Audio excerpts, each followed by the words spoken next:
Good evening, everyone. My name is Hannah Lee, and on behalf of the Department of Culture, I would like to welcome you all to our first Bermudian Heartbeats lecture of the year.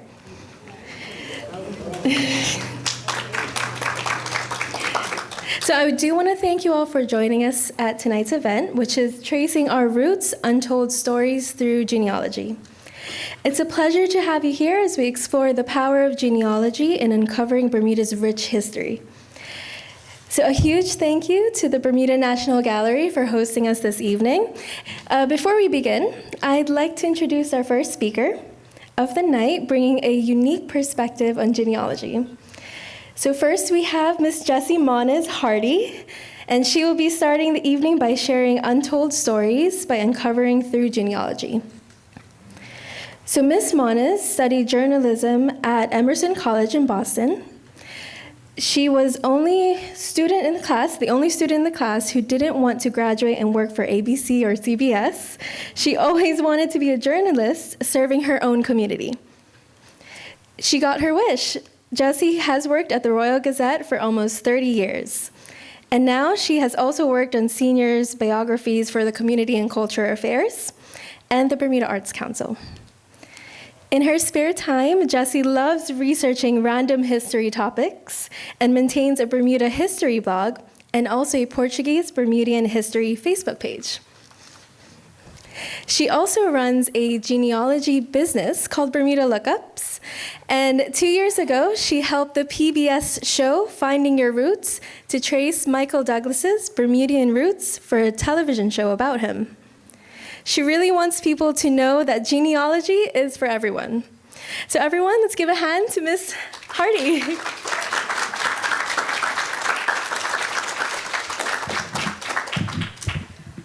Good evening. Thank you all for coming.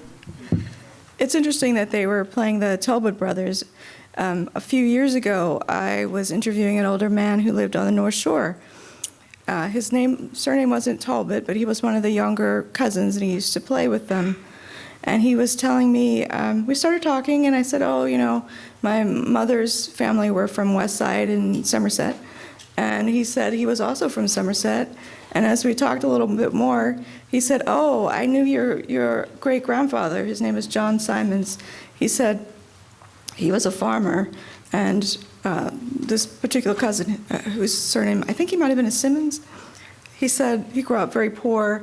He had like 12 brothers and sisters or something, and my great-grandfather was very kind and would let people come behind and pick the potatoes out of the field that weren't quite, that he couldn't quite take away. And at first I thought, that doesn't sound that great.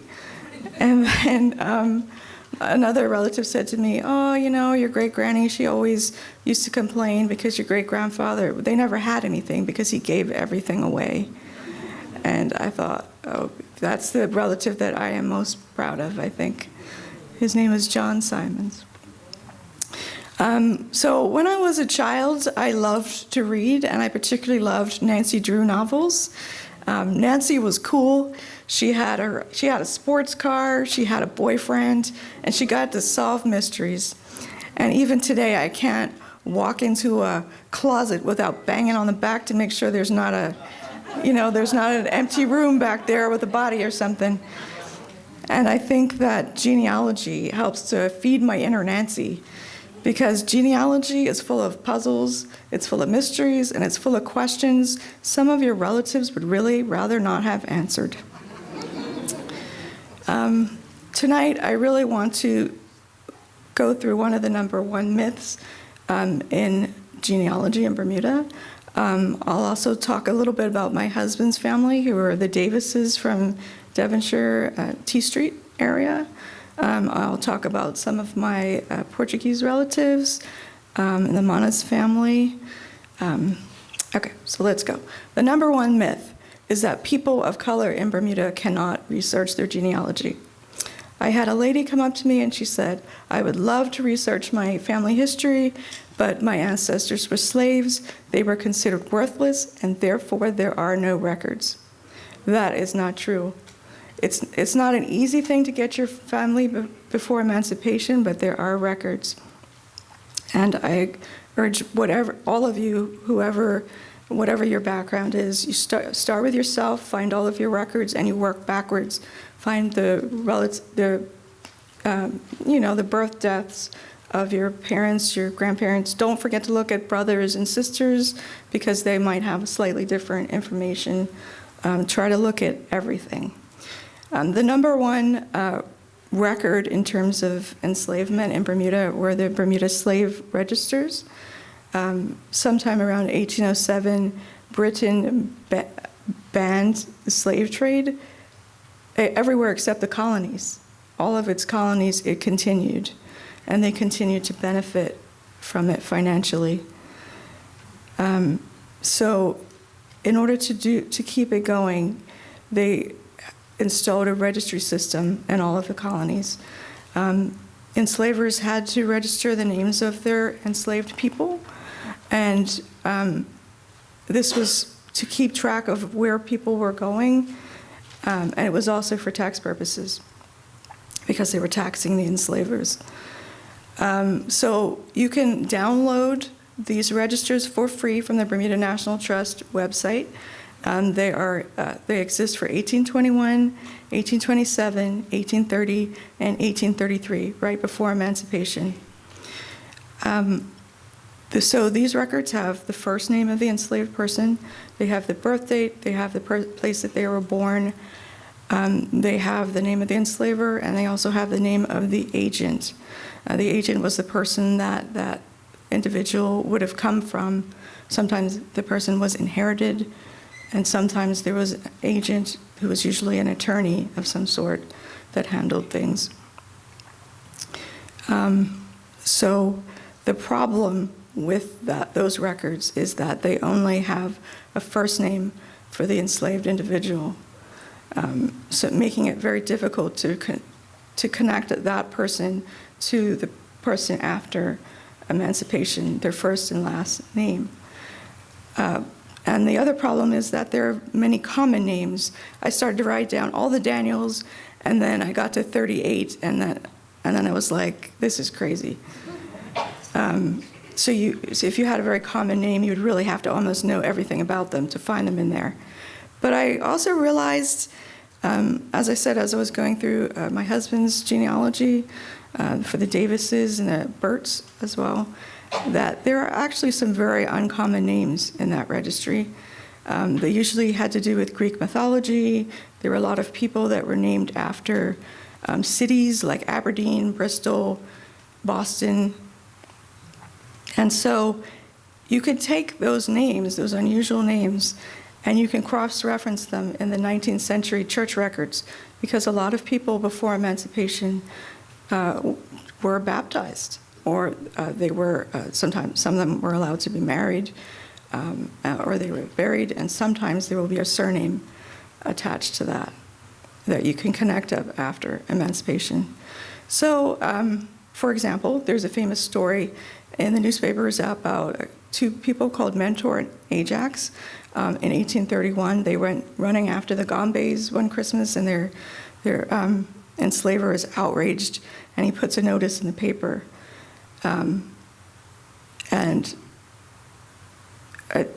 So these are Mentor and Ajax. So if you do as I suggested, suddenly Mentor appears. His name after emancipation was Mentor Robinson. He became a carpenter. He had a large family, very well respected. He had a grandson called Andrew Mentor Robinson. So whoever you are, you make sure you pay attention to those middle names. Ajax, his friend, became Ajax Mentor, Hamilton. He became Ajax Mungo Hamilton. And he doesn't seem to have done so well.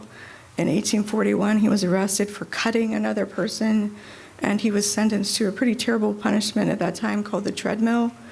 It sounds kind of fun, but in those days, you would be put on this wheel that you had to pedal, and it was of such a weird angle and grips that people would actually be left lame after 15 minutes on this horrible device. And they had it in Bermuda. And so they used it up until the 1850s. And then apparently it stayed in the jail yard until the 1880s when they finally carted this thing away. This was actually common in all the British colonies. If you look at my blog, there's a whole article about it. Anyway, in terms of the surnames, I wanted also to address that one of the myths is that everybody at emancipation took on the surname of their last enslaver. That doesn't seem to be the case. I compiled a list of about 150 people connecting them to their post-emancipation surnames, and it just isn't the case. As I said, Mentor, Robinson, Ajax, Hamilton, those were not the names of their last enslavers. I think more likely that they took a name that was in reference to who their father or grandfather might have been enslaved by at some stage, and that name passed. I've also seen that they maybe held a surname to themselves before emancipation that was independent of the enslaver. And you could see this through ads in the newspaper for absconded individuals. The enslaver will say something like, "My man has run away, and he calls himself Jim Landy." Why does he use that? And the Landy is not the enslaver's surname. So I think people were already carrying surnames that they used. And you can see that when they were baptized before emancipation, they had a surname ready to go, and it wasn't the name of the enslaver, which actually makes it a little more complicated, but it's something to understand. So when I looked up the Davis family, my husband's granny worked at the Spot restaurant for a long time. Her name was Cleo, and she died at 100 years old about 2 years ago. A lot of people know her, remember her. And so we knew that her grandfather was called Augustus Eugenius Davis, and we know that they were living in that area in about the 1880s. I don't know if they had a property there on Oleander Square. We don't know if it was that they bought it in the 1880s, but they were definitely living there. There were notices, Augustus posting for the Robinsons saying, "Get off my land," and things like that. But we couldn't find a birth certificate for Augustus. He was born in about the 1850s. So the answer came about through, I looked at his death certificate, it said that his mother was called Princess Gibbons, and there was no father. And we're like, where did Davis come from? But now we're getting beyond the Emancipation era.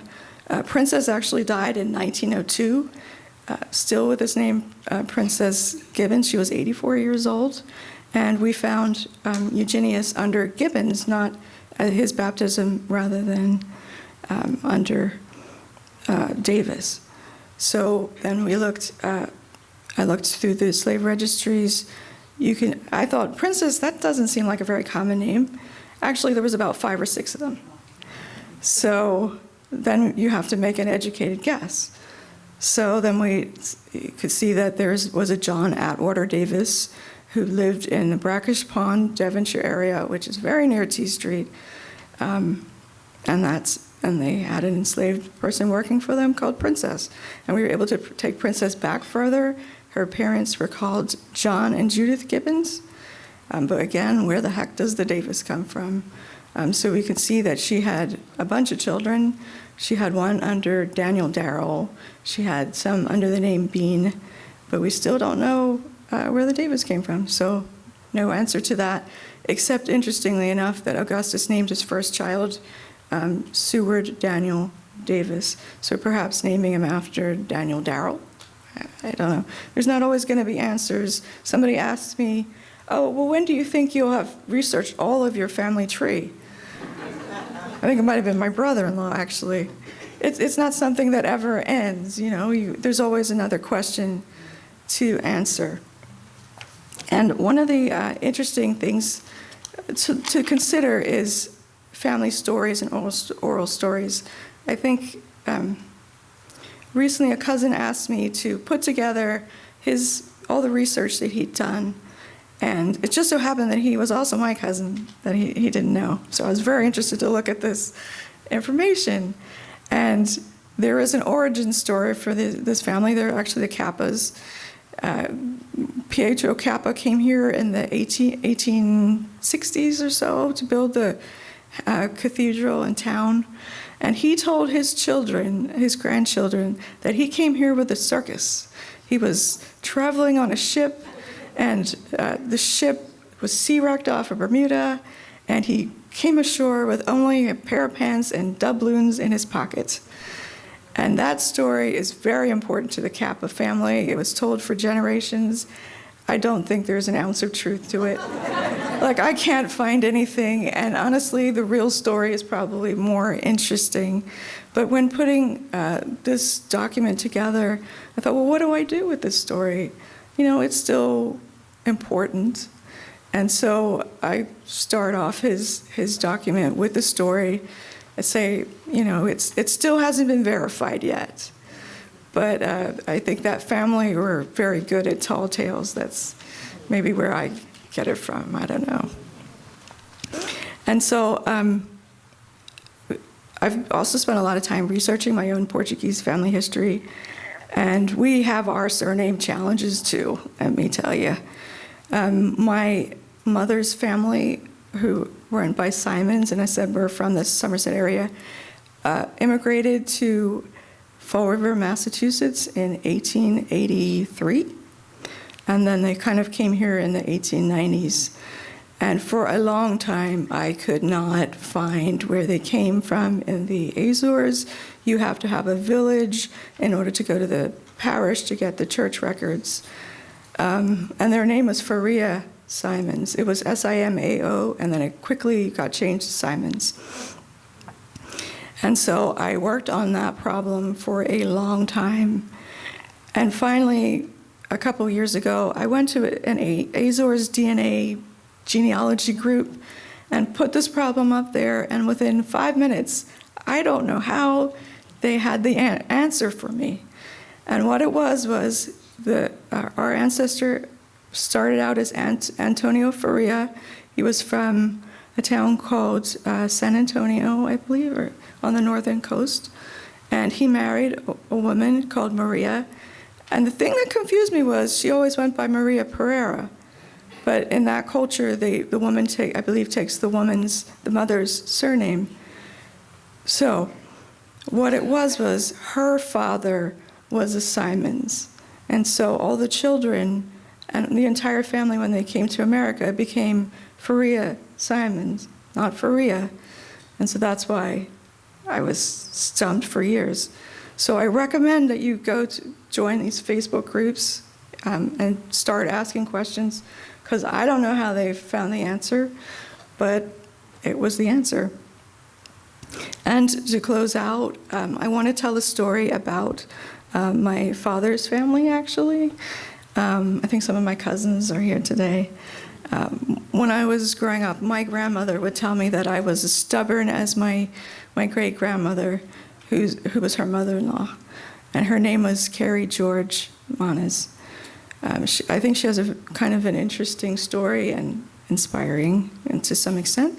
Her grandfather came here on the Golden Rule in 1849, and he was a carriage driver for the Penistons, and he married a young scullery maid in the household, who I think was 15. I think he was 30, but her name was Sarah Elizabeth Tynes. That name, I think, goes back here quite a long way. And they had several children together, and then he died of a yellow fever in 1867. He left her with a bunch of kids. She was very young to be widowed, and then several of those children also died from yellow fever. But my ancestor, her daughter, Louisa Josephine Aubrey, survived, and she married an Azorean called Manuel George in 1888 in Trinity Church in Hamilton Parish.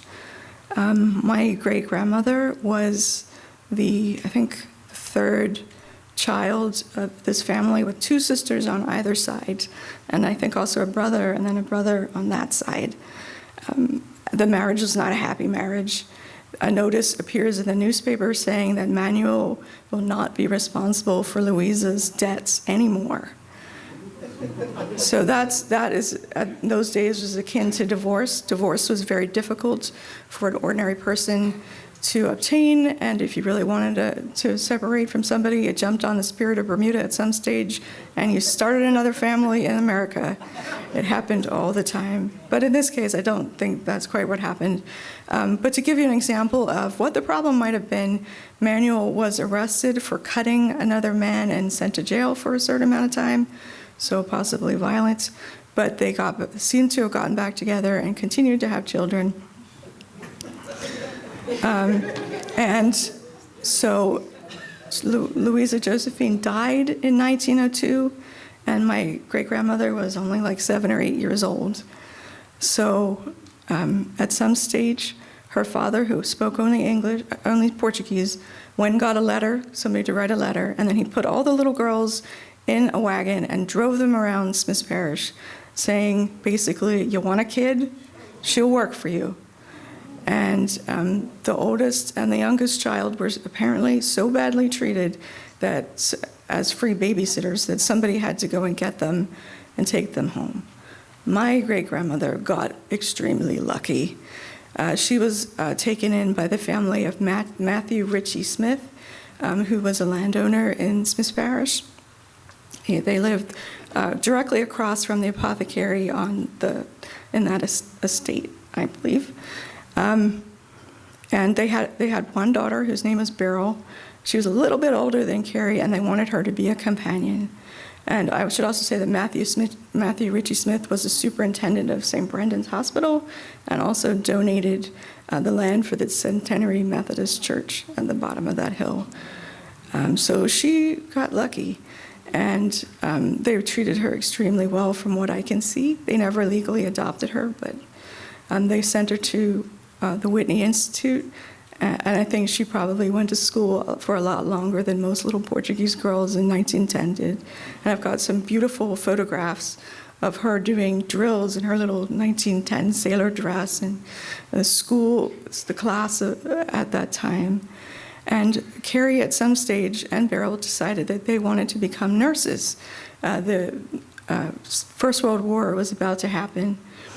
And so Matthew Ritchie was not, from what I understand, too keen about sending his daughters to New York to become nurses. And so Carrie, who was very stubborn, I'm told, went on strike and said, well, your wife is sick. I've been taking care of her all this time. I'm not going to take care of her anymore. Keep in mind, she's my height. She's like, I think. And so I guess for the sake of peace in the household, she and Beryl in 1916 went to St. Luke's Hospital in New York and studied nursing. I believe that she worked with mentally ill patients on Ward's Island. Unfortunately, she was only there for about a year because apparently they didn't have Latin. But she came back in 1917. They had a little camera, and she drove around on her bike, she and Beryl, and they flirted with all the boys that they knew and took photographs until she knew my great-grandfather. She met my great-grandfather, Manuel Jesse Muniz, and they got married and had 3 sons, one of them my grandfather, Norman. And she never lost her belief in education. Her husband was a farmer and thought, why do I need to educate them? They're just going to become farmers just like me. And she said, hell no. And she started an egg business so that she could pay for their education. And then she went to Saltus and she said, I want you to sign my boys up. And they said, they're Portuguese, we're not really that keen. And she said, I'm not leaving until you sign them up. And they went to Saltus. And they did very well in their lives, I think. So I just want to thank you all for listening. Thank you very much. All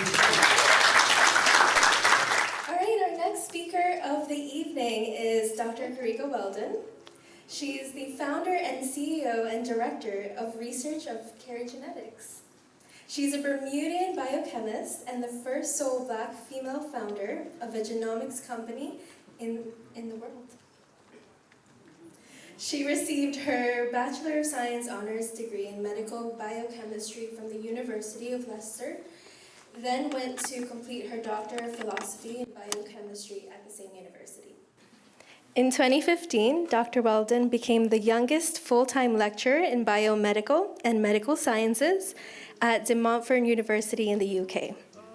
In 2016, Dr. Weldon founded the Bermudian Principles Foundation, BPF, to make a worthwhile contribution to the Bermudian society in both the education and science tourism sectors.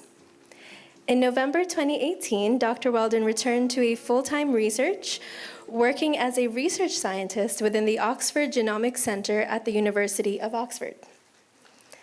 In April 2020, called by the Bermuda government, Dr. Weldon returned to Bermuda to expand testing capacity for COVID-19 and was appointed as a science advisor to the Premier for COVID-19 and laboratory director for the government's molecular diagnostic laboratory. Wow, that's a mouthful.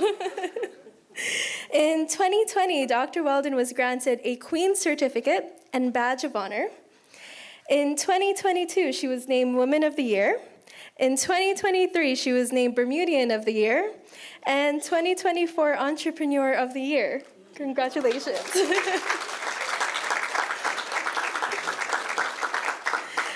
Today, Dr. Weldon serves as an adjunct lecturer at the Bermuda College, teaching molecular medicine along with her current role at Carry Genetics. She is focused on ensuring the research culture of the pandemic fostered amongst healthcare professionals and the general public is harnessed for a healthier future for Bermuda. Let's give a hand for Dr. Carika Weldon. All right, so I'm extremely happy to be here this evening. I believe I was involved in the series last year, but it was more so from a biodiversity perspective, talking about our cedar tree project and our cacao project. And so I'm really honored to be here to talk about the human stuff, because I'm a human researcher at heart. Okay, so can you look at the person next to you? On both sides. Do they look like you? A little bit? Okay. Do they look exactly like you? No. Okay. So you probably heard this before. You know, we're all unique. We're all special. We all are special. We all have unique genetics that makes us who we are.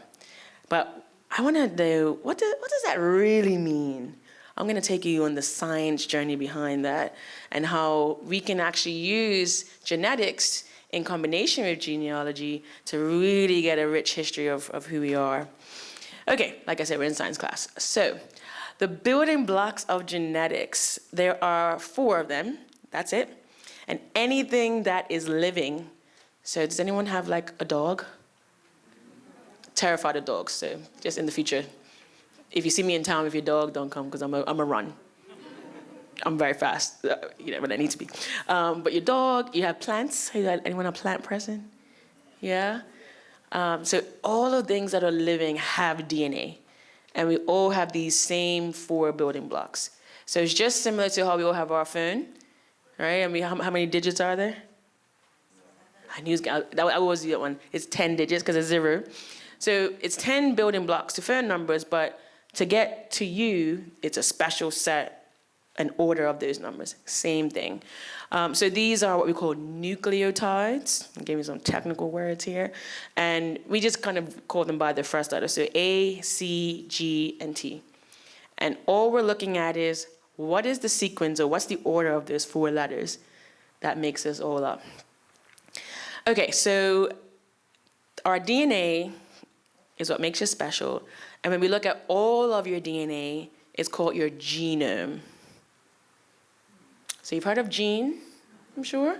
So it's just gene, take off that E, add voila, genome. Okay, so you may have heard of our breast cancer genome study that we did. We're doing prostate cancer genome study. We're looking at all of the DNA of our participants. And we can look at everything because we can try to find new things in there. Now, if you are human, we can check from your DNA.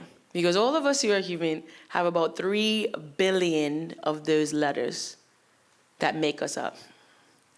It's a lot. If you take it out and stretch it, it actually can go around the world a few times. And that DNA, that code, is what makes you up, and that's in every single cell of your body. Every single one. And so that's why, any police officers here? Oh, we have one. Retired police officer. So that is why you may have used, a strand of hair, right? That was somewhere. It's because every cell in your body has your DNA, right? So if your hair is left somewhere, we can get your DNA from that. If you could take a test, we could do a cheek swab because your cheek cells have the DNA. We take some blood, we can get your DNA. All right. All right, so you've probably heard of chromosomes before. Does that ring a bell? Nice, all right. So our DNA, like I said, we could stretch it around the world a few times, but it has to be packaged up. Obviously, you don't have like DNA hanging out of your, it's all packaged nicely, right? You don't see anyone's DNA, right? Look next to you, you see DNA hanging out. So it's packaged very nicely in these small units called chromosomes, and they contain a single long piece of DNA with many different genes that are in them. And when on my side, the technical side, when I'm looking for certain genes, I know what chromosome it's on. That's how we find it. That's how we map it. Again, if you are human, which I believe everyone in this room is, got confirmation from the retired police officer, everyone's human, you have 46 chromosomes, okay? You have 23 from your mom and 23 from your dad, and that makes you up, okay? And so this is where we get the concept that you inherit what you have from both sides of your family. So you have 2 copies of every gene. So we all have the same genes in this room. About 99% of our DNA is the same. But there's that 1% that makes us special and unique. And that contributes to hair color, eye color, how tall you are, how wide you might be. All right, it's those traits that are interesting, but it's because you got half of your trait from your mom and half of your trait from your dad, so you are a mixture. Okay, now sometimes there are small changes that happen, and sometimes they're random. They're very random. There's a process, because when you were born, I'm going to blow your mind. Are you ready for this? The cells that were present when you were born are no longer there. You're always making new cells. So while you can shed skin, right? That's your cells being replenished. And in order to make a new cell, you have to copy the original code. And that's a process called DNA replication, so it's making copies. Now, does anyone have a photocopier? Use a photocopier? Is it 100% the same when you make a photocopy? It's always a little less, right? So if you can imagine, I'm not going to say, I'm happy to say, I'm in my 35th year. So my body has been making copies of my code for almost 35 years now, right? And from the original. And I'm talking about actually if you go back further, because I was conceived 9 months before that. So it's making copies. If you photocopied something, I don't even know how many days that is, but let's just say 35 or 100 times. Is it going to be a good quality after you've done all that photocopying? There's always, it's going to look dingy, right? You need to get like just print a fresh one. Same with our code. Every time it makes a new copy, the mechanism or the way that it makes that copy is not 100% accurate. So it's going to get one randomly wrong. Okay. Now, where it happens is very important. It's all about the context. So it might happen in a place that is not encoding for anything and nothing happens. But it can also happen in places that matter. You're all familiar with sickle cell disease? That came from one person, one girl, actually we know the girl, from Africa hundreds of years ago, where her DNA replication got one place wrong by accident. It just so happened that where it was wrong was in a really convenient place, because it meant, I know sickle cell doesn't sound like a good thing, but at that time, it protected her from getting malaria. Because sickle cell, what it does, again, going a bit technical, it makes something called hemoglobin, yeah? And I want to make sure we're all together. So if someone next to you is too quiet, just like nudge them. It makes the hemoglobin stick together more than it should. So our blood cells are round, right? But when it's now really long pieces of hemoglobin, it makes it look like a sickle, right? So it's like that. But a sickled cell can't travel through the bloodstream as well.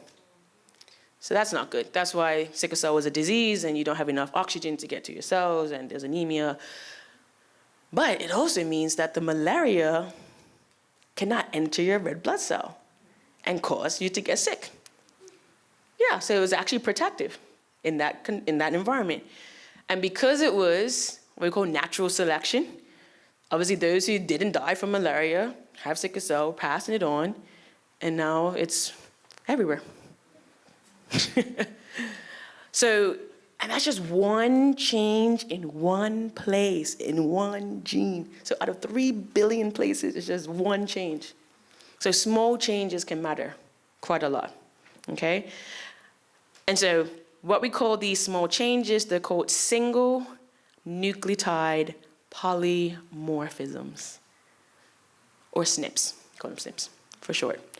All right, and those SNPs, when you look at what is your 2 copies together, is what we call your genotype. And again, you got half of that from your mom and half from your dad. Now, the genotype, we now know, is actually linked to a bunch of other traits. And that's why we can do a cheek swab and we can see what your ancestors are, or what ethnicities you're linked to, or what's the best diet you should use for weight loss. I'm gonna get into that one. So we can actually take our DNA and make it into a report of how we can be healthy. So what happens is, again, your genotype is linked to certain health traits, certain health conditions, and different ancestry groups. Your saliva or cheek swab, again, remember, has all of cells have DNA. We can take that, it goes to the lab, and we what we call extract the DNA from your saliva sample. We're basically just breaking open your cells and then pulling the DNA out chemically. And then we process that to look at hundreds of thousands of these genotypes to see what is it that makes you, the combination that makes you unique. And based off of that, we can create a report. All right, so it's all about comparing and contrasting, right? Is anyone in here, I think I saw one person who filled out the form, has done an ancestry test before. Has anyone else in here done an ancestry test? Beautiful. Okay, one lucky person can add their hand to that if they win the test I have with me here. Now, in order to make your test work, if you did Ancestry.com or 23andMe, they're comparing you to other people that have already been tested. This is a really important point. So if you are, part of your DNA is from an ancestry group that has never been tested, or your ancestry group is missing, then that's a blind spot, right? So this is why we exist at Carry Genetics. We're trying to fill that blind spot because the Caribbean is one of them, all right? I heard that. Ooh, you all heard that? Light switch. I love that moment. So I'm gonna go through this because I actually remember we were involved in a situation where we needed to tell people we're related. Now, it wasn't for fun or just to know. It was a court case. Not her, though, not her. It was in a different island, Caribbean island. But, you know, father had land, had passed on, 30 years had gone, and the sisters, you know, were gonna divvy it up. And then there came a child. That was my father, 30 years later. So I remember being asked by the lawyer, like, do we know for sure, like, what the results are? So I thought, let me dig into this a little bit. So I know, you know, a lot of people, when they do the ancestry test, they want to find relatives. I want to go into the science behind it. So we can guess or estimate how you're related to someone based on your DNA. All right, so if you took 2 people in this room and just tested them and compared them to each other, we could tell how close or far away they are from each other in terms of relatives. So we do this by comparing our chromosomes. Now, there are two different types of chromosomes. The ones we probably all know are sex chromosomes. Okay, let's do a test. How many people in here have a Y chromosome? Put your hand up.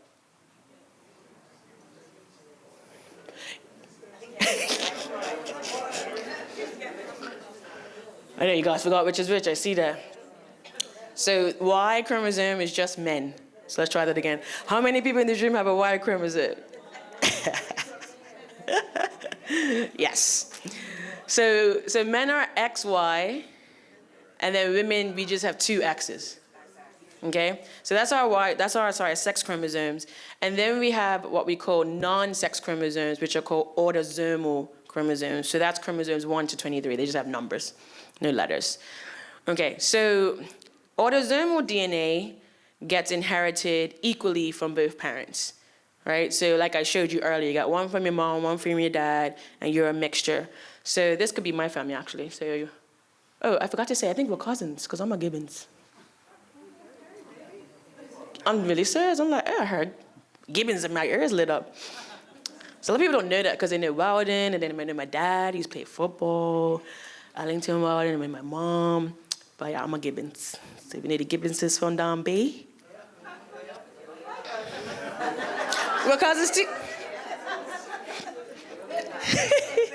That's my peoples. So autosomal DNA you inherit equally from both parents because they both have one copy and can give you one copy. But the sex chromosomes are different because men, you only have one X and one Y, and women, we only have X's. We can't give a Y. So you can only inherit a Y from your dad if you're a man. So the Y chromosome transfers down through the line through all the men. All right? So there is a way that you can test your lineage, and actually that was the first ancestry type test. It was testing the Y chromosome through the male lineage. Now, I know, all of us in the room who are women, we don't have a Y chromosome, but if you have a brother who you have the same father with, then you can test him and then he can tell you, all right? Now, for us as women, we get one X from our dad, the only X he had, and then we get a random one from our mom because she's got two. So it's kind of a choice. So it's very imbalanced when it comes to the sex chromosomes, all right? So if anyone's interested, when it comes to the maternal tracking, it's actually not through the X chromosome because then we wouldn't know which way we're going. It's through something called the mitochondria. It's the powerhouse of the cell that makes all the energy. Sorry, it's not on the screen. I'm going off script a lot here. I always do that. So it's where we make all the energy, but it only comes passed down through the mom. So it passes down from mom to child. Both children, boy or girl. But unfortunately, sir, you can't pass down your mitochondria. Sorry to say. So that's how that works. Okay, and I found this very helpful again in that conversation, so I thought I'd share it. So there are certain percentages of how much you share your DNA with some of your relatives. Very clear-cut science. All right, so any identical twins in the room? Or half of an identical twin? I always wanted to be one. I don't know. Anyone else had that desire? I did. This would be really cool. I don't know why. Okay, so you share 100% of your DNA with your identical twin if you had one. Because you came from the same sperm and egg. So that's why it's 100%. Now, if you have any children, you've passed on half of your DNA to them. So there's a 50% that you share. And if you, as parents, have more than one child, then your two children also share 50%. Okay, so if you have any full siblings, 50% sharing, and between you and your parents, there's a 50% share. Okay, and now this is just compound maths. So as we keep going down the line, we're just halving it each time you go. So now between you and your grandparents, you share 25% of your DNA with them. So your grandparents is 25%, your aunts and uncles is 25%, because they're 50% with your mom and dad, and then you're 50%, so it's times 50% times 50%. Give me 1 second. So it's like we're multiplying them, if that makes sense, right? So it's always times 50%, times 50%. And you can see as you keep going down that it gets less and less and less to a point where we're kind of guessing. it's not as, confident. So up to about first cousin once removed, we're pretty solid. 6.25% is pretty decent amount. I mean, even second cousin is not too bad, 3.13. But genetically, if you're further away than that, it gets a little bit less confident. And so the case that I shared, it was supposed to be a nephew to 2 aunts, and it came back 0. He was not the father, unfortunately. So he didn't get the land. So we have some questions over here. Yes, let's go to. Thank you. So I assume in the case of like with the aunt, uncle, first cousin, etc., that's also going to depend if, your parent and their sibling was full siblings. Yeah, this is assuming that everyone's is a full sibling. Yeah, because so obviously Yes. if your parent had a half sibling, it's gonna be half. That's still your aunt or uncle, but It it's is. not going to be 25% shared between you and them. I don't think they had half uncles. on the yeah. So this is that the disclaimer is, or the asterisks that we're assuming, right, that there's no outside situations going on. That's how I put it. So you can see how this actually becomes even more confusing for islands, because we don't know for certain. There's another question here in the front. No, there's always a prohibition about marrying your relatives. So I think you're pretty safe at second cousins, right? I mean, that wasn't the message of my slide, but if that's what you're getting from it, then.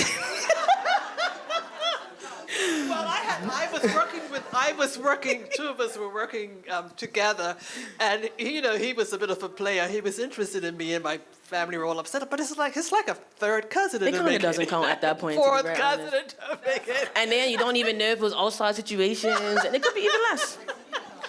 You didn't hear from me, though. I'm not condoning that. All right. But I will say that on that topic, and that my parents have allowed me to say this, so when my parents got married, I was already born, so I was in the wedding. I was a flower girl.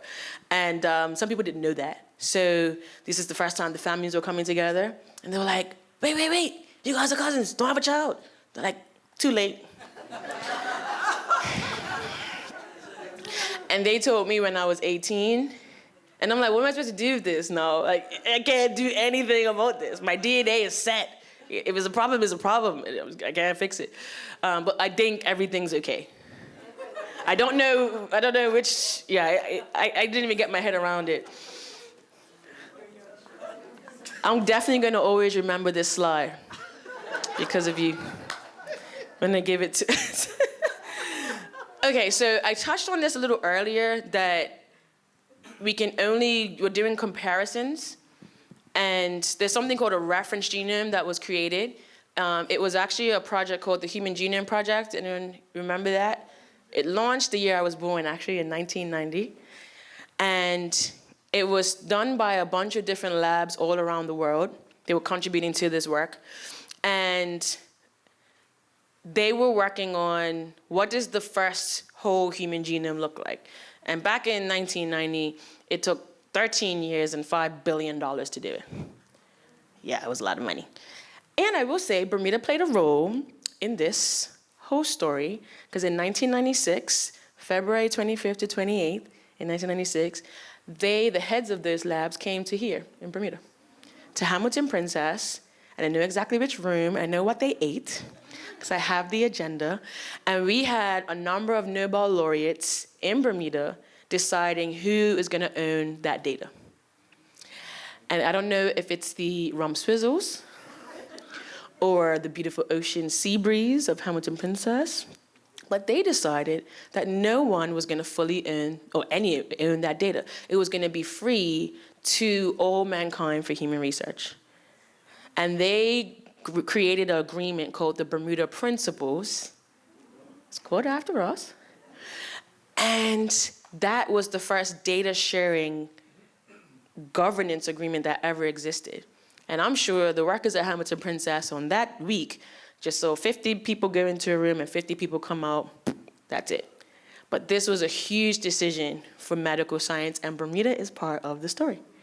And I didn't find this out until I finished my PhD. I was watching a documentary, and it was the gentleman who was in charge of the UK side, Sir John Solston. He's talking about, his experience, and he says, yeah, we went to Bermuda. And this is when I'm in England. I'm like, Bermuda, what? So I look it up, and I decided to commemorate that, and I created something called the Bermuda Principles Foundation, which was mentioned. So that's what that's about. And I'm happy to say that my lovely sister here at the back was the one that created our official logo, which is around my neck right now. So I wear it every day. You can't see it, but when you come and talk to me, you'll see it. It's a Bermuda, and then there's a DNA, kind of like that. And we are doing the official 30th anniversary celebration of the Bermuda Principles next February. And we're inviting all the originals back, and we're having a conference on genomics. So, and we want to have a community engagement. We want to have an exhibit. So if there's any way we can collaborate on that, that would be awesome. But the difference now is we're not just a pretty place to have a conference. We're doing the research too now. So I'm excited about that. So the outcome of this, or that Human Genome Project, was the first reference genome. Now, the current one we have, there's been a few iterations, but it's still not representative of everyone that is on the earth. So it's about 70% from one single individual. And he was half European and half African. And then the rest were from multiple individuals who were either European or Chinese. So there's no indigenous, there's no Native American, there's no Latin American, there's probably no Portuguese, sorry to say. It's not diverse enough, it doesn't represent us. And so when you do your cheek swab and you do your ancestry test, you have to remember they can only compare you against what they have. And one of the issues that we're hearing is that those from the Caribbean don't feel like they're getting the right results. And so one of the things we're trying to do at Carika Genetics is build out a Caribbean database as best we can so we can actually make that comparison a lot better. Okay? And I know my mom, I hope she doesn't mind I say this as well. She's away, so she can't beat me up today. She'll probably see this on TV later. But she wanted to do the test because we do have, for the Gibbenses, we have Native American in our blood, and she wanted to how much is it? And so she did our test, and it came back with a drop in a bucket. She was like, well, where is it? And they're like, but they probably haven't been tested. The indigenous tribes are not doing 23andMe. Let's be honest. And so I'm really excited that for the Caribbean tribes, because you have the Kalinago tribe in Dominica and the Arawaks in Guyana, and we are making sure that we include them in our research. Because for the first time, we need to make sure that everyone is included. And it's not just, to find or help us to find where we're from, but it's also for medical reasons, right? When you go and get a DNA test to see if you have a risk of cancer, again, we're using this reference to say, oh, this is wrong and this is right. So it's a real issue.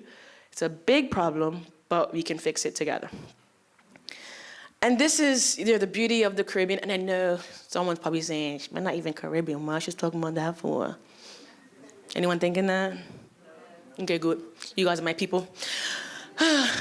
But, we are genetically very similar to the Caribbean. We got dropped off a little further away, but we are very mixed. And we see this are at least the 10 different ethnic groups in the Caribbean.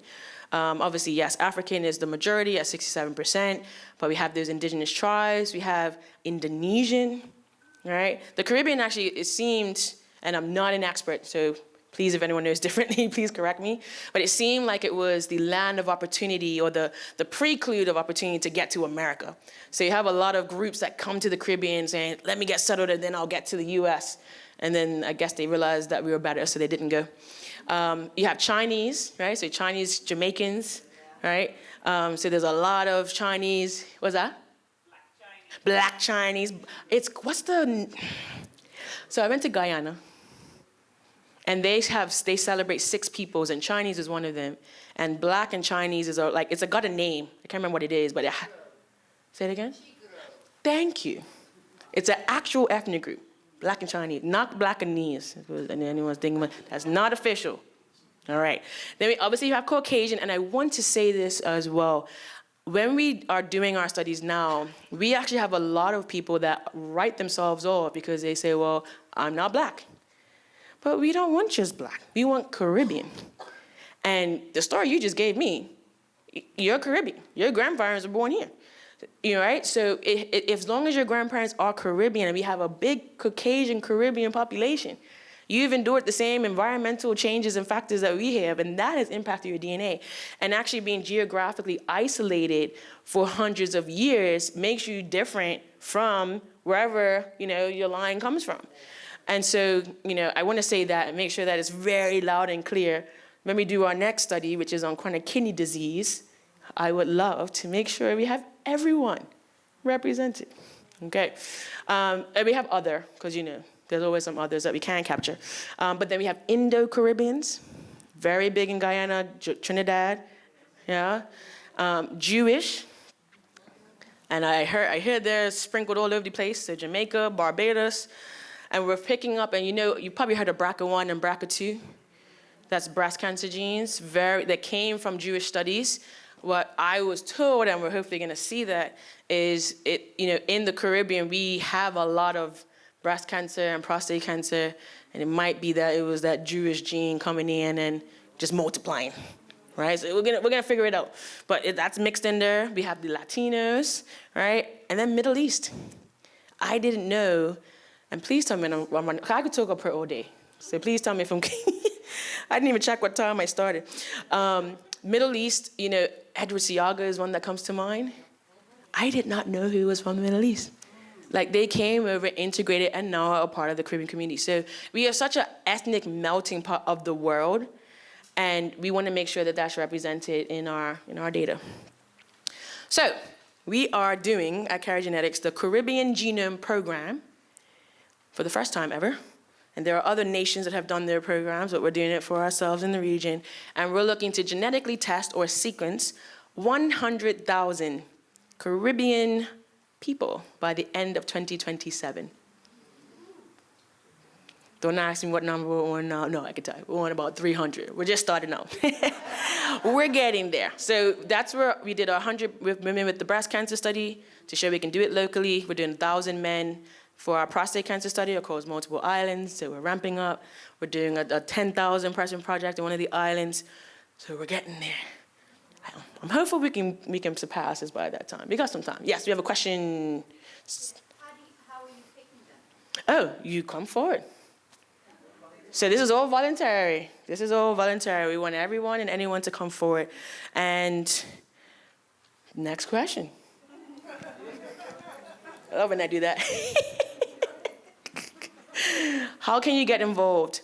So one of the ways is through our studies, right? So we have a breast cancer study that we did. We're doing prostate cancer. We're going to do chronic kidney disease, because that's really rampant in Bermuda, right? Leading to dialysis and the Caribbean. But the other way you can get involved is one of our tests. So if you do one of our tests, you can actually opt to join the Caribbean Genome Program. And what that looks like is on the back end, when we give you your result, we can get your DNA file and add it to the rest and start to look at trends, right? And if you join the Caribbean Genome Program, we will give you that DNA file in what we call a DNA vault. So you have it as well. And when we make money from it, we're gonna share a little bit with you. No, don't quit your day jobs.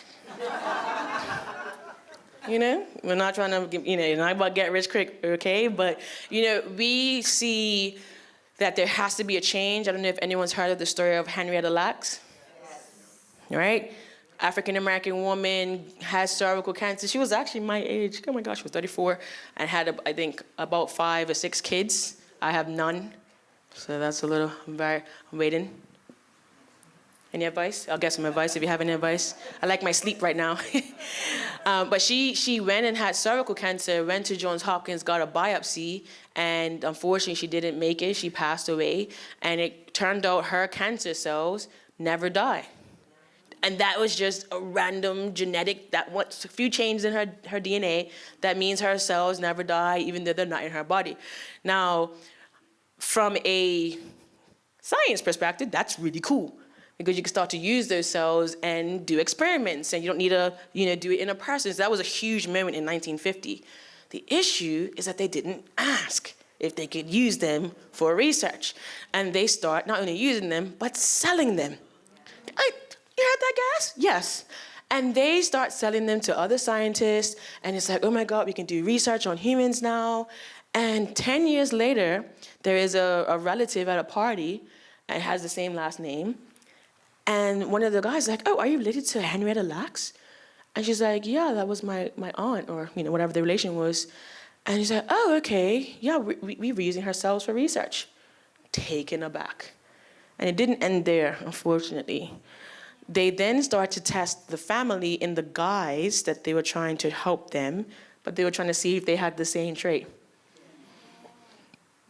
A lot of not good things that went on in the past, and that's what we know. We don't know what we don't know. So I'll leave that where that is. But it's a lot of mistrust that has been experienced, and we need to kind of flip the switch a little bit, and we're not looking at people that get involved in our studies as subjects. You are a participant, you are a stakeholder. And so that's why we're going that route, because we need to build this ourselves. It's too important.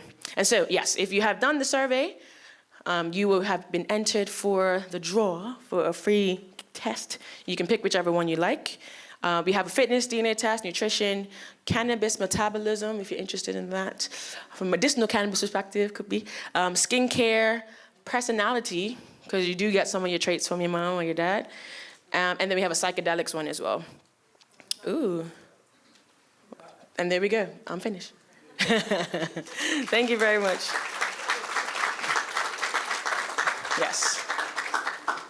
Do we have time for questions? Okay, yes. We have a question right here in the front. Okay, so Ancestry.com, when you do their health testing, will send you updates saying things like, you probably don't like dancing, based on, or you probably have a dog. Like, how the heck do they tell this from your genetic code? Or is So it again, nonsense? it's all about that comparing and contrasting. So what we do as scientists, not them, I'm one of them, I guess, is take a group of people that have a certain personality trait, or I think one of the ones we have in our personality test is neuroticism. So take a people that have a certain trait and then look at what are the commonality between their genetics. And they do big studies looking at thousands and thousands of people, and then make a statistically significant link between that trait and that gene, or whatever the change is in that gene, and then that becomes now a thing that we can test. So there's even one of the big ones that has impacted me, because I've done all the tests, can't be selling it if I haven't done it myself, is the nutrition one. It tells you the optimum diet for weight loss. And I was doing a keto diet, and once done that, so it's like 75% fat, right? And I was a week in, 10 pounds down. I was like, this is cooking with gas. And then I got my result back. And I had told my health coach, I said, it's gonna come back, it's gonna say low carb diet, and we're gonna market that to the ground. Because I'm, on a low carb diet. Low fat diet. That's the one I need to be on. And I honestly, that day I was like so bummed. I was like, I need to start my keto diet, don't I? Now, initially I was like, but can I not get around this? Like, it's not all about your DNA. I'm trying to convince myself. But I looked at other traits, and so there's a test we can do that can give you health and wellness traits, but there's one that can tell you your lifetime risk of certain diseases. I know that's a bit daunting to know, but if you want to know, we can tell you. And I did that one. And I have something called polygenic, meaning multiple genes contribute to it, hypercholesterolemia. So just genetically, my body makes more bad cholesterol, even without me doing anything wrong. It's painful. So that now made more sense to me. I can't be on a high-fat diet because that's a lot of saturated fats I'm eating, and then my cholesterol is going to be high. So I could be losing weight, but clogging my arteries. Right? And that's a real thing, I think when it comes to health and wellness, we look on the outside so much, we don't really know what it's doing in the inside. So I'm happy to say, actually, as of, I think, yesterday or day before, I've lost those, I gained the 10 pounds back, right, when I stopped the keto. That was upsetting. But I've lost them now, but doing it in a healthier way that's for me. Thank you. So, you have to tailor it, so that's how the science works. And the more we can get information about what it means in our region, in the Caribbean, then we can actually make sure we can make Caribbean-specific scores that are for us, because we're not even in the database right now. Although, obviously, we're connected genetically to a lot of those who were tested, like, obviously, European, African, but we've got a really unique mix, so we want to make sure that we're accounted for. Okay, I think we have some time for some questions. If anyone has any, happy to go around. If identical twins mate with other identical twins, Oh, boy. Young what and are restless. their offspring? What do the DNA of their offspring share? So that was almost like the question we had earlier about having full siblings. So because they have 100%, so the two moms are 100%, and the two dads are 100%. So technically, genetically, even though they're cousins, genetically they're like full siblings. Okay. And that actually, I feel like that wasn't like a CSI case or something. Like that was like in a TV show, because it was like confusing because you can't, you've got obviously identical twins, and so it was like, oh, okay. What show? I'm gonna be thinking about that now. I was watching a show recently, and it ended up being, the other person, but it looked like it was the one brother. Yeah. I love these questions. One behind you, looks like. Yeah. Oh, right there first. Yeah. So a lot of people brothers marry sisters, two brothers and two sisters. That happens a lot? Back in the day, it did. Yeah. But one of my siblings does that. So like Okay. my nieces and nephews are like, it's like their genes are. Right. So this is where the issue comes, right? In Caribbean, in islands more so, because brothers and sisters have children with brothers and sisters. So now cousins are closer genetically than you would think. And then on top of that, you don't know. It's like, imagine you don't know that that's your cousin. Because you said get on a boat, but we don't get in boats now, so, on the next street, like my grandfather, bless his heart, Parsons Road, one family had 12 children, and the next road had 4. What? Really? So all of them are getting in school together and don't know that they're related. Just irresponsible. Sad. And so, well, I mean, I would hope it's easier to know who your mama was.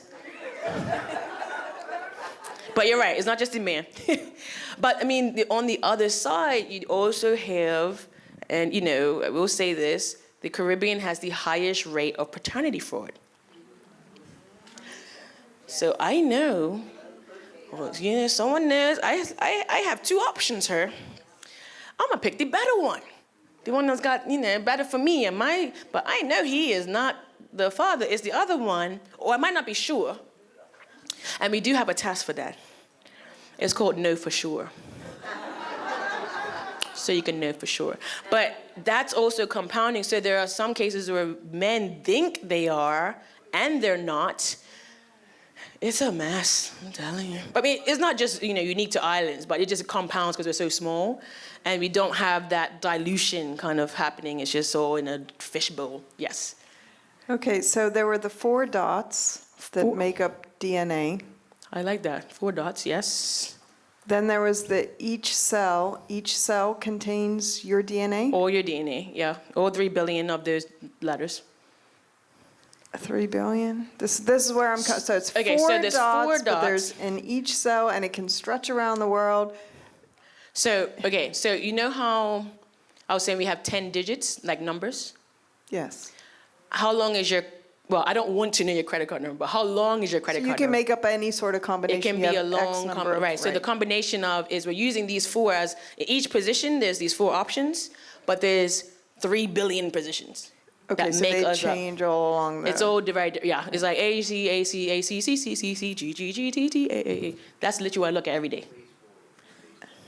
Yeah. So it is 3 million miles long or whatever. It's 3 billion of those letters that are in order 3 billion of those letters in every single cell. in every single cell. Wow.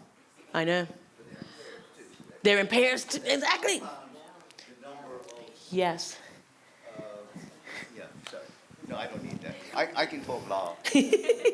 So he's saying that there's 2 copies of it as well. They're all in pairs. They're in pairs. Helix. Oh, you're talking about the structure of DNA. Yes. So that, Oh, okay. Let me take you a step. Okay. Say it in the mic so everyone can hear you, because that was a good question. well, just mathematically, if okay, you only have the base 4, as you say, with any number of combinations depending on how you arrange them. But that's even multiplied or compounded by the fact that as they go along in that sequence, they are paired up.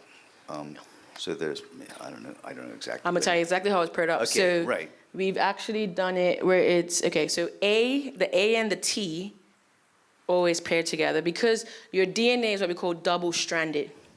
So you have one layer, which is the 3 billion, and then on like connected to it is the complementary version of that. So every time there's an A, it's connected to a T on the other side. It's almost like train tracks. You have 2 tracks. So one track is your sequence. On one of the slides. Yes, this one. Yeah. So you see that double helix? When we look at the sequence, though, we're only looking at one side because one side dictates the other side. Because every time there's an A, it has to be connected to a T, and every time there's a C, or it has to be connected to a G, and vice versa. So they come in pairs like that as well. It's very complicated. That's why I like it. Yes. Are any of your databases connected to other databases around the world? Ooh, Especially I like that. since we know that here in Bermuda, we have European ancestry, we have African ancestry, various countries in Africa, other North American Indian. So, and we also know that there's a major database in Utah. Oh, okay. Yeah. Okay. The family. the Oh, different- yes, I know what you're talking about now. So yes, short version of my answer. A lot of these databases, based on the Bermuda principles, are actually public. So you can go online. I mean, you could probably Google it. You might not be able to read it all, but it's there. And so when we do analysis, we actually do we use AI to actually scour those databases, see how common is this in other databases. So when we're doing our research, and we find a mutation in a gene that's linked to cancer, I can actually see in these other databases how frequent was it.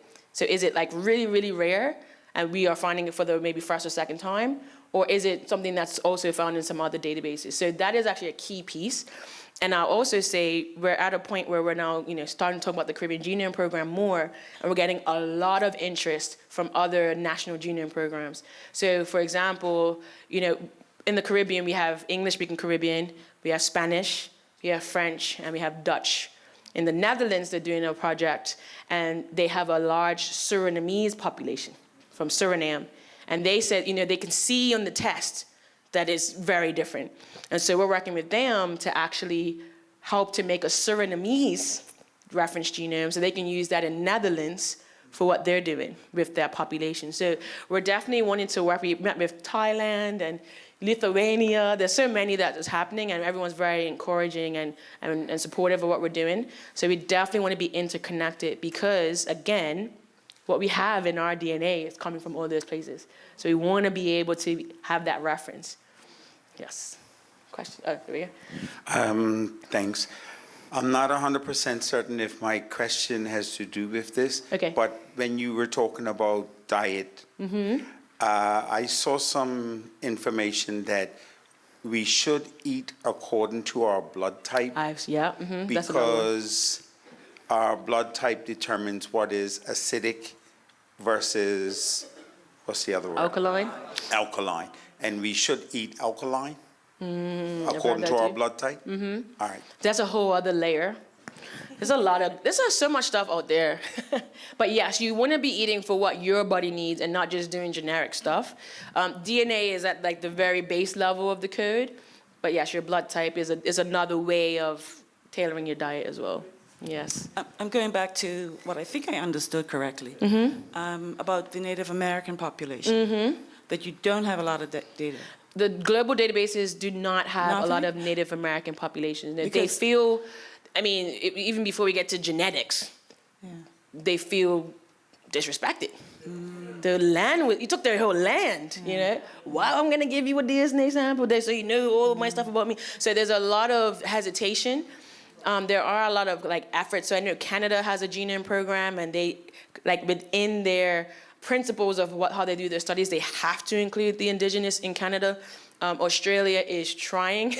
I think they overdo it. If anyone's Australian, I'm sorry, but yeah, I think they overly do it, but they're trying, and they know that they have to. But when it comes to, a lot of people didn't even know, as we're talking to the industry, that we had Caribbean indigenous tribes. They didn't know that Caribbean is from Carib, which is the name of the tribes. Right. So, we're actually enlightening them. And so, the ones in the Caribbean are not in databases. I know in America, so the different tribes, I know we had a study here on the St. David Islanders. And so there are some efforts, but it's very minor to what everyone else has. The reason why it not excited me, but interested. I'm very interested because I have a family member who's half American, and that person had their, 23andMe or Ancestry, one of them.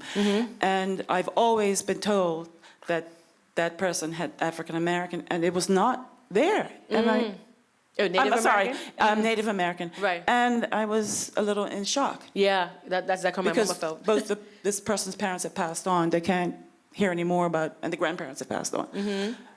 So that's why. So the issue is, if you don't have someone to have as the reference, is not going to pick them up. Okay. So that's where we need to make sure it's about trust. It's about restoring that trust with these us communities that are underrepresented and have been wronged. And so we're making sure we at least include the Caribbean indigenous tribes who have been missed. There's a question at the back. 2 questions at the back.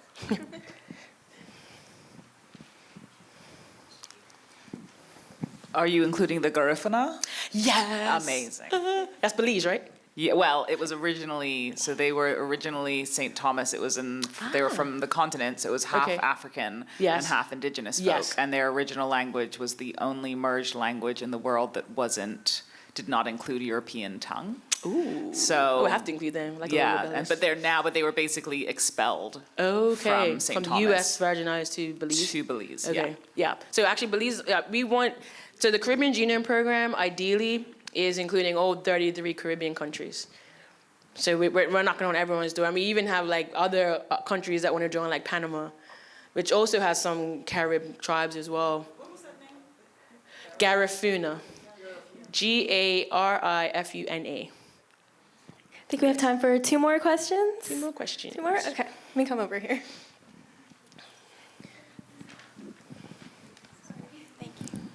So what does the Taino population in Jamaica look like? Oh, that's I don't know. Because my grandmother, my paternal grandmother, we believe she was Taino. Okay. And then in my DNA, I'm seeing indigenous Americas, Yucatan Peninsula, and I think Ecuador. Okay. And my brother as well. So we're thinking that could be how the Taino's showing up. She looks very native when you look at her features and everything, but that's our assumption. So one of the things we're also, as a result of this, when we do all of our recruitment for our studies, and if you join the research database, we'll also ask you, is what ethnic group do you identify as, or do you know yourself as? Yes, we have census data, but it's not as complete, because it doesn't even have some options on it. So we're hopeful that, by doing 100,000 people from the Caribbean, we can also start to even see that breakdown from the ethnic groups that people are associating themselves with as well. You're interested in me? Yes, 100%. Because the other one that I mentioned earlier is Kalinago. So that's another indigenous tribe from Dominica. And I know 2 people in Bermuda that are linked, 3 that are linked to that. So we gotta test you. Just 2 points of information. I was on Ancestry today, and they're having a DNA sale. Okay. For $39 if you want to do your test your DNA. Yeah. That will be basically North American and European. Yeah. That's their database. But I will say Ancestry has the largest database. So they're really trying to be as inclusive as possible. And Ancestry is owned, as you mentioned, Utah, the Mormon, the Church of Latter-day Saints, but also the Latter-day Saints are in Bermuda, and they go around, when you see the two gentlemen usually walking around, they go to church and they photograph all church records. So if you have somebody in the Caribbean and you know the name and the church, and you can start looking at it this way. Oh, wow, okay. So Thank you for that. Appreciate that. I think we have one more. Technically, that wasn't a question, so we got one more question. Yes, those people you just mentioned, the Mormons, they actually get people onto their website, show you how to navigate it and so on. It's free. I wanted to ask you first, though, you're familiar with the National Geographic study? Yes, the one in St. David's. Do you know the outcome of that, and can you utilize that in any way? So I know that I actually spoke to one of the people that was in that study. They joined our study. You was as well.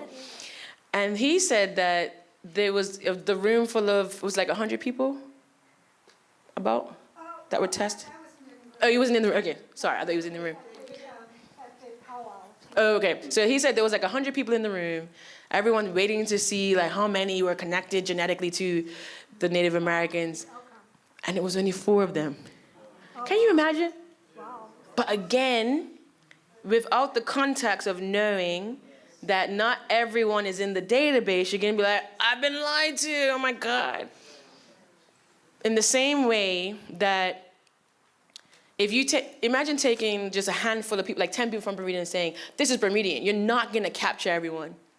It's the same problem that is in that population. And so, yeah, he said everyone was like really upset having left that meeting thinking that they're not genetically linked to the Native Americans. Yeah, I didn't know about that outcome, but they did have us sign a waiver because they anticipated that many people would be disappointed because they'd always been told. Because they already knew.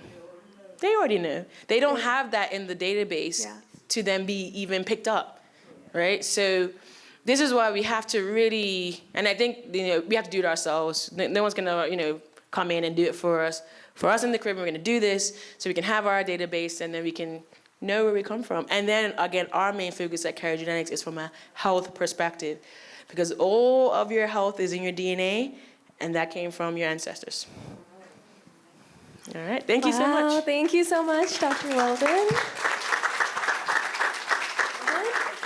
All right, so before we close out the evening, I'm going to ask Ms. Hollis to give us some information on how we can start to use the resources around us.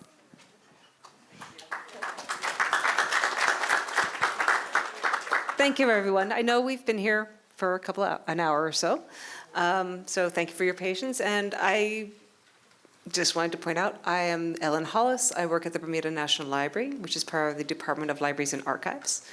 So I am available to assist with some genealogy queries. We do a genealogy pop-in. We've been doing it monthly, so we're doing it again on the 20th of March in the library. We are taking a break in April. It'll come back in May, I promise. Genealogy resources exist in the Bermuda National Library and in the archives. And from the very basic, most of you have probably already done this. We offer the Hallett books, and we all know them as the Hallett books. There's a wonderful collection of transcribed documents that are from original document held at archives of the 19th century church registers and the early church registers, as well as 2 indices, Book of Wills, the early Bermuda wills, and then the 19th century wills. Those transcribed indices exist in hard copy. The more recent one, the 19th century books, are available as PDF, from the National Museum of Bermuda. If you go onto their website, go into their bookstore, and those PDFs are rather more affordable than the original hard copies. Same for the 19th century church registers. If anyone hasn't managed to get yourself a copy of that, it is out of print, but the PDF still exists online in the National Museum's bookstore. There are several other documents that are at archives, which are amazing, and I'm in love with the materials that are at archives. I don't get to play with them. I live and work mainly at Queen Street. However, at Parliament Street, you will find things such as the parish records, vital records at the Registry General, of course, but if you go downstairs to archives, they have the older documents. These are records of like the parish nurses, so all births were registered. You will find those records may come in handy when you're hunting down the spelling of someone's first name, because handwriting tells us what the name is, and that's what makes it into the giant databases, whether it's transcribed correctly or incorrectly. Look at all variants. That is my first recommendation for all research in genealogy. You're going to have to bend a little bit, look at things a little bit differently, and prepare for every possible spelling combination you can think of. And it's not just our Azorian colleagues, it's the English ones as well. We've had some very interesting things, but again, for the Azorian, I've seen in the 19th century church registers, for example, Joaquin becomes king between a baptism and a marriage. And that has been one of those most astonishing things in finding that and helping people do that research. You see those happen, and all of a sudden you have an entire other family to look for. The National Library exists to be of service to you. We have several other resources that we've put up online. The local newspapers, Rural Gazette, for example, is online from 1784 straight through to 1978 at this point. We are going to be adding more every year. Bermuda Recorder is online, as is Fame Magazine, for example. So genealogy doesn't always look at what happened 400 years ago. It might be what happened to my mom and dad. And when you do have those stories where you don't have that immediately, hey, I have Native American blood, I'm in the same boat, I have the same story in my family, my great-grandmother's a Davis from St. David's. I need to track this down. None of us have the DNA for Native American. My siblings and I did the tests. My heritage has been wonderful. They've just updated their diagnostics. They've rejigged everything, and I still don't have Native American blood in there, in DNA in my personal test that I did. So what do I do instead? And this is my other best advice that I give out anyone doing research. Don't be discouraged by hitting that type of wall. I may not be able to find that connection, but I can find what it was like for her to live in St. David's. I can find out the stories from St. David's. I can look at our resources that we love and use, Life on St. David, etc., and find the descriptions of the community she grew up in. Find the stories in the newspapers of what happened down St. George's, and what did she see, and what streets did she walk? What did food cost for her? What food was coming into the island? You tell yourself that story instead of being able to say, I have a direct line. You now have a memory line, and you can create that story. And yes, and sometimes, yes, it's creating that story. There are some wonderful tall tales in the Hollis family. I'm not going to go into them, but there's some beautiful tall tales that I grew up listening to. And you do record them, write them down. For example, in my case, John Hollis came to Bermuda in 1784. He bought his way off a Royal Naval ship. Did he? He was a sea captain. He was in the Navy. We think he was one of the 5 John Hollises born in London within this time range. We think he's the one born in Twickenham. We're not sure. The records have gone up online for London. The registers are up. 2020 was a brilliant year for digitization. And the records are now available. And so I have one of my cousins is now doing the dig into which one is he. Information is constantly being updated. More and more stuff is going up online. More stuff is being transcribed and printed.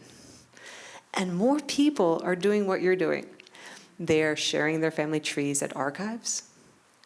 Archives has a collection of trees that have been gifted to them, and they hold on to those. There are more records at archives than I just mentioned. There's things that are from personal collections. There are things from the National Trust collections. There are things from the Bermuda Historical Society has things in reposit at the archives, just for preservation, social and cultural preservation purposes. It's not all government documents. It's not the boring stuff. There's some really cool, and I keep saying cool, but they are really cool things in there. And artifacts are part of this story as well.